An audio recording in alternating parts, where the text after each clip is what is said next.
आता हे जे प्रमाणपत्र रद्द झाले नेमकी ही जिम्मेदारी नेमकी कोणाची आहे? सरकारची नोंदी त्यांनी शोधल्या, प्रमाणपत्र त्यांनी दिलेत आणि रद्द पण तेच करायला. मी पुन्हा पुन्हा तेच सांगतो, त्याच्यात राजकीय हेवे दावे प्रचंड आहे. आता हे राजकारण तिकडे जळू द्या, काय मला त्याशी देणे घेणं नाही, ते रद्द केले का नाही केले का, पण यांच्यामुळं आमच्या करोडो समाजाचं वाटलं होतं यांच्यामुळं. पण ठीक आहे ना, त्यांची नोंद सापडली, त्यांच्या रक्ताच्या लोकांची नोंद सापडली, त्यांना प्रमाणपत्र मिळालेत, मग सरकारला अधिकारच नाही रद्द करायचा. मग ओबीसीचे रद्द करणार का तुम्ही? ओबीसीचे पण प्रमाणपत्र रद्द कसं का होत नाहीत? त्यांचे पण करणार का इथून पुढं? आता हे जे प्रमाणपत्र रद्द झाले नेमकी ही जिम्मेदारी नेमकी कोणाची आहे? सरकारची नोंदी त्यांनी शोधल्या, प्रमाणपत्र त्यांनी दिलेत आणि रद्द पण तेच करायला. मी पुन्हा पुन्हा तेच सांगतो, याच्यात राजकीय हेवे दावे प्रचंड आहे. आता हे राजकारण तिकडे जळू द्या, काय मला त्याशी देणे घेणं नाही, ते रद्द केले का नाही केले का, पण यांच्यामुळं आमच्या करोडो समाजाचं वाटलं होतं यांच्यामुळं. पण ठीक आहे ना, त्यांची नोंद सापडली, त्यांच्या रक्ताच्या लोकांची नोंद सापडली, त्यांना प्रमाणपत्र मिळालेत, मग सरकारला अधिकारच नाही रद्द करायचा. मग ओबीसीचे रद्द करणार का तुम्ही? ओबीसीचे पण प्रमाणपत्र रद्द कसं का होत नाहीत? त्यांचे पण करणार का इथून पुढं? कारण एकच जात आरक्षणात घातली होती, त्यांचे सोयरे पाहुणे रावळे सगळे आरक्षणात घातलेत, पोट जात उपजात म्हणून घातले, ते रद्द होणार का? मग मराठ्यांवरचा अन्याय कशामुळं? हा सुद्धा खूप मोठा प्रश्न आहे. आता हे सरकारनं जाणून बुजून मराठ्यावर अन्याय केला आहे आणि हे मराठ्यांना आता कळालं आहे.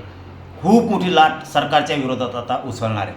कारण तुम्ही ते राजकीय पुन्हा पुन्हा सांगतो, ते काढी लागू दे तिकडे, आम्हाला काही देणं घेणं नाही त्यांचं.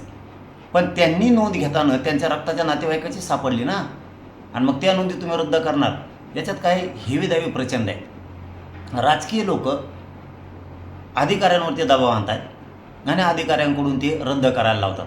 नोंदी सापडलेला रद्द कसं काय करता? तरी पण मी ती उद्या आता सगळी 9 वाजता सकाळी माहिती घेतो.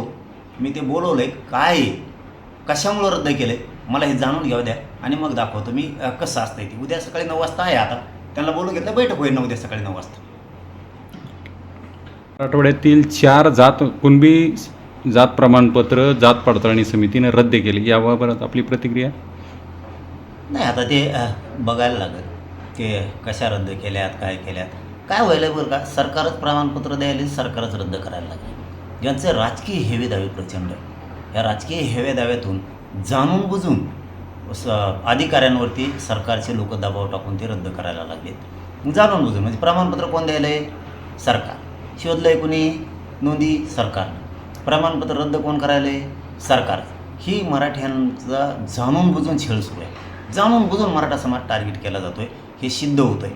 कारण सरकारनं प्रमाणपत्र दिले, सरकार रद्द करायला लागले. तरी पण उद्याच्याला सकाळी 9 वाजता मी ते कोण लोक आहेत त्यांना बोलून घेतो की काय नोंदीचं कसं आहे, काय प्रकार झाला आहे, काय सरकारनं कसं फसवलं आहे. त्यामुळे उद्या सकाळी 9 वाजता ते रद्द कोणाचे प्रमाणपत्र केलेत ते मला माहीत नाही. त्यांना आता उद्या सकाळी 9 वाजता मी बोलून घेतो. आता हे जे प्रमाणपत्र रद्द झाले नेमकी ही जिम्मेदारी नेमकी कोणाची आहे? सरकारची नोंदी त्यांनी शोधल्या, प्रमाणपत्र त्यांनी दिलेत आणि रद्द पण तेच करायला. मी पुन्हा पुन्हा तेच सांगतो, त्याच्यात राजकीय हेवे दावे प्रचंड आहे. आता हे राजकारण तिकडे जळू द्या, काय मला त्याशी देणे घेणं नाही, ते रद्द केले का नाही केले का, पण यांच्यामुळं आमच्या करोडो समाजाचं वाटलं होतं यांच्यामुळं. पण ठीक आहे ना, त्यांची नोंद सापडली, त्यांच्या रक्ताच्या लोकांची नोंद सापडली, त्यांना प्रमाणपत्र मिळालेत, मग सरकारला अधिकारच नाही रद्द करायचा. मग ओबीसीचे रद्द करणार का तुम्ही?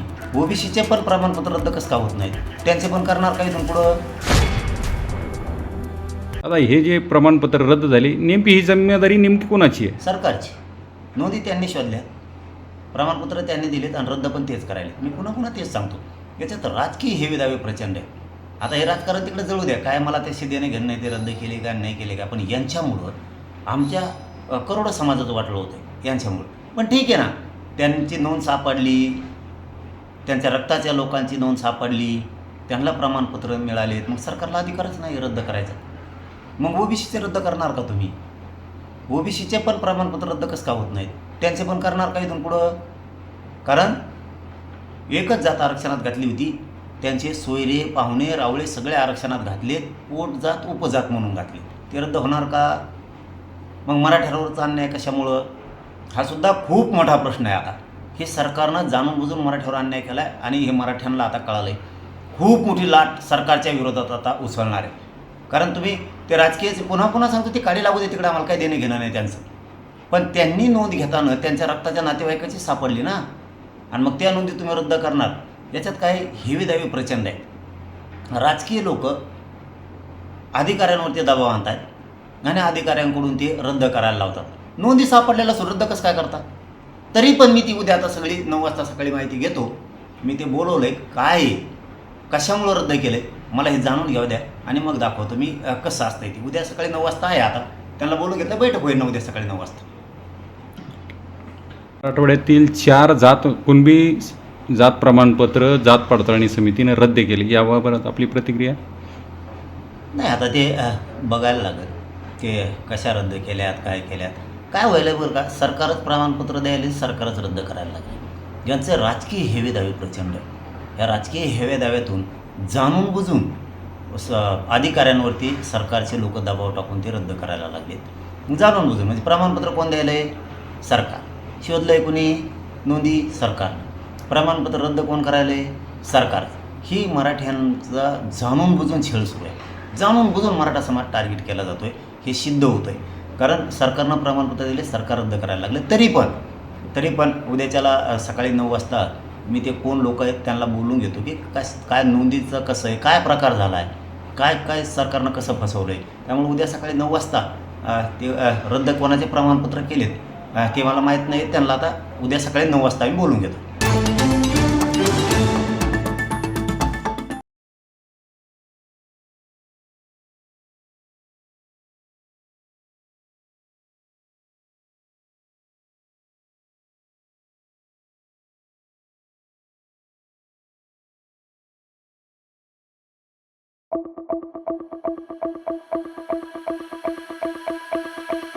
ही जी चाललेली आहे ना सत्तेची माज आणि चुकीच्या पद्धतीने कारभार हा थांबवला गेला पाहिजे. आमच्या नेत्यांनी कुठेच त्यांच्या नेत्याचा अवमान केलेला नाहीये. आमच्या नेत्यांनी एवढं सांगितलं की त्यांच्यामध्ये दुर्गेचं रूप आलं पाहिजे, त्यांनी जनतेची सेवा केली पाहिजे. त्यांच्याच नेत्यांनी त्यांना मिटिंगमध्ये बोलू दिलं नाही म्हणून केलेलं ते एक उदाहरण होतं. काय सांगाल या ठिकाणी आज राष्ट्रवादी काँग्रेसकडून या ठिकाणी आंदोलन करण्यात आलेलं आहे? त्यांना पोलिसांनी पण परवानगी द्यायला नव्हती पाहिजे. असं एक दुसऱ्याच्या घरावर, दुसऱ्याच्या कार्यालयावर जाण्याची परवानगी पोलिसांनी दिली, याचा सुद्धा आम्ही निषेध करतो. आम्ही उद्या जर म्हटलं आम्हाला एखाद्याच्या घरात जायचं, पोलीस परवानगी देणार आहे का? ही जी चाललेली आहे ना सत्तेची माज आणि चुकीच्या पद्धतीने कारभार हा थांबवला गेला पाहिजे. आमच्या नेत्यांनी कुठेच त्यांच्या नेत्याचा अवमान केलेला नाहीये. आमच्या नेत्यांनी एवढं सांगितलं की त्यांच्यामध्ये दुर्गेचं रूप आलं पाहिजे, त्यांनी जनतेची सेवा केली पाहिजे. त्यांच्याच नेत्यांनी त्यांना मिटिंगमध्ये बोलू दिलं नाही म्हणून केलेलं ते एक उदाहरण होतं. किंवा तुम्ही गप्प बसण्यापेक्षा तुम्ही तुमच्या अंगामध्ये दुर्गा आणा आणि तुम्ही जनतेची सेवा करा, महिलांची सेवा करा, महाराष्ट्राची सेवा करा, शेतकऱ्यांची सेवा करा, या अपेक्षा त्यांच्याकडनं आहे. त्याच्यामुळे अपमान करणे हा कुठेच भाग नाहीये. खरं तर राष्ट्रवादी काँग्रेसकडून असा देखील आरोप करण्यात आला की एखाद्या स्त्रीचा एवढा अपमान करणे ही काँग्रेस पक्षाने या देशातील सर्व स्त्रियांचा सन्मान करण्याचं काम केलं. स्त्रियांना अधिकार मिळवून देण्याचं सुद्धा काम केलं. राजकीय अधिकार असू द्या, नोकरीमध्ये अधिकार असू द्या, 33% आरक्षण हे काँग्रेस पक्षाने हे केलं होतं. याच्यात दिलेलं, निवडणुकांमध्ये दिलं. स्थानिक स्वराज्य संस्थांमध्ये सुद्धा काँग्रेस पक्षाने 50% आरक्षण हे लागू केलेलं आहे. महिलांना खऱ्या अर्थाने सन्मान जर कोणी दिला असेल तर तो काँग्रेस पक्षाने दिलेला आहे, वारंवार देत आलेले आहेत.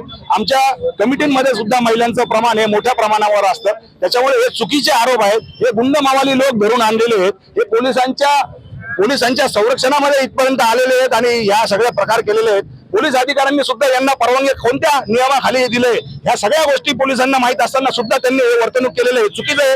वारंवार नाशिक शहरातील पोलीस प्रशासन काँग्रेस कमिटीवर मोर्चा आल्यानंतर कोणी काढायचा अर्ज दिला, एका मिनिटात ते लगेच त्याला परवानगी देतात. याला स्थानिक पोलीस प्रशासन सुद्धा तितकंच जबाबदार आहे जितकं यांचं बेजबाबदार नेतृत्व आहे.